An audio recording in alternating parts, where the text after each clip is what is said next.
लालू प्रसाद जी से यही सवाल हमने पूछा कि आखिर कांग्रेस को 3 सीटें ही क्यों दी गई, जबकि बात तो हो रही थी 5 सीटें। तो उनका कहना था कि जो सीट पर कांग्रेस पहले से है उस सीट को कांग्रेस के लिए छोड़ा गया है, और क्योंकि चुनाव जीतना है और जो एनडीए के गठबंधन को शिकस्त अगर देना है, तो इस तरह का जो गठबंधन किया गया है ये सबसे माकूल गठबंधन है।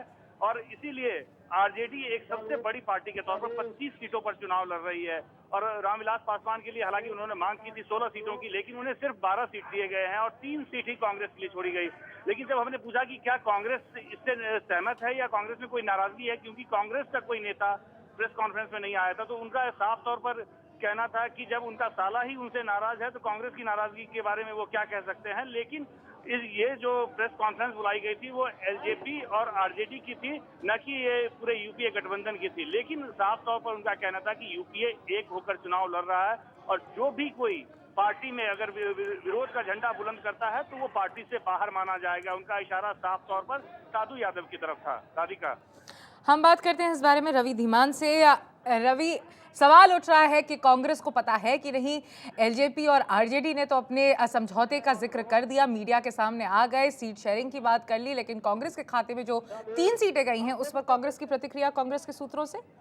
राधिका, कांग्रेस भी इस बारे में सकते में है और कांग्रेस का भी कोई आधिकारिक तौर पर बयान नहीं आया है, लेकिन जल्द ही कांग्रेस के नेता भी इस पर अपना बयान देंगे। लेकिन राधिका, इसमें पार्टी को शायद इस बात का अंदेशा पहले से था कि आरजेडी और एलजेपी का जो के बीच जो रस्साकशी चल रही है, और एलजेपी ने जब 16 सीटों की मांग की थी तब से ही शायद कांग्रेस को इस बात का आभास हो गया था कि उसके हिस्से में ज्यादा सीटें नहीं आने वाली हैं। वैसे भी पार्टी लालू प्रसाद यादव ने पिछले चुनावों में भी कांग्रेस के लिए ज्यादा सीटें नहीं छोड़ी थी, और इस बार भी जिन 3 सीटों पर कांग्रेस के उम्मीदवार पिछली बार जीते थे, शायद उन्हीं सीटों को छोड़कर बाकी सारी सीटों को आपस में एलजेपी और आरजेडी ने आपस में बांट लिया है। कांग्रेस को इससे शायद थोड़ी बहुत निराशा जरूर होगी, लेकिन ये दोनों दल आरजेडी और एलजेपी ये बात अच्छी तरह जानते हैं कि कांग्रेस के पास कोई विकल्प नहीं है।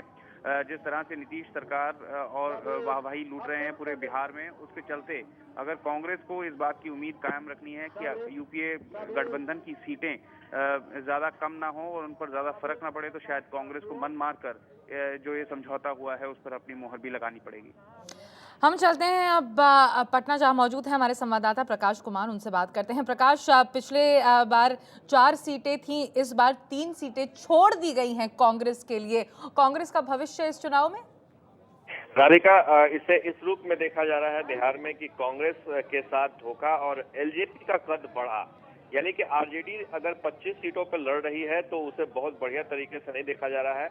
यानी कि लालू को चारों चने चबाने पड़ नाको चने चबाने पड़े, क्योंकि जिस तरीके से पासवान को मनाने की अंतिम तक कोशिश होती रही और पासवान ने आखिर 12 सीट झटक ही लिए लालू यादव से, और लालू यादव जबकि पिछली बार वो 27 सीटों पर लड़े थे और इस बार उन्हें 25 सीटों पर ही संतोष करना पड़ रहा है। इन दोनों के पास कोई विकल्प नहीं था सिवाय कांग्रेस के साथ धोखा करने के। और कांग्रेस के नेता जो बहुत निराशा में थे, पिछले कई दिनों से मेरी भी लगातार बात हो रही थी, उनका कहना था कि वो किसी भी सूरत में 8 सीटों से कम में नहीं लड़ेंगे। तो उनकी भी बात रही और वो नहीं माने। अंतिम में इन लोगों ने कांग्रेस को सिर्फ 3 सीटें ही छोड़ दी हैं। निश्चित तौर पे ये 3 सीट जो कि उन्होंने जीता था, औरंगाबाद और सासाराम और मधुबनी, ये 3 सीटों पर ही इनको छोड़ा गया है। बाकी एलजेपी जो 8 सीटों पर पिछली बार लड़ी थी, इस बार 12 सीटों पर लड़ रही है, तो 4 सीटों का इजाफा हुआ है, जिसमें से 2 सीटें जो पिछली बार एनसीपी इस यूपीए गठबंधन में था, इस बार एनसीपी को नहीं रखा गया है। जो मसला बिहार और महाराष्ट्र के बीच में हुआ था राज ठाकरे को लेकर, उसने पहले से ही साफ कर दिया था कि एनसीपी के साथ इनका कोई संबंध नहीं होगा। तो 2 सीटें जो छोड़ी गई थी, जिस पर कि कांग्रेस का दावा बन रहा था, उन्हें ये लग रहा था कि कम से कम अगर 5 सीटें छोड़ दी जाएंगी तो हो सकता है कि कांग्रेस को भी गठबंधन में सम्मानजनक स्थिति हो जाए। लेकिन आज ये साफ हो गया कि आरजेडी और एलजेपी दोनों ने अपना गठबंधन बना लिया है, लेकिन कांग्रेस के लिए 3 सीटें छोड़ दी है, और वो भी दया करके। राधिका।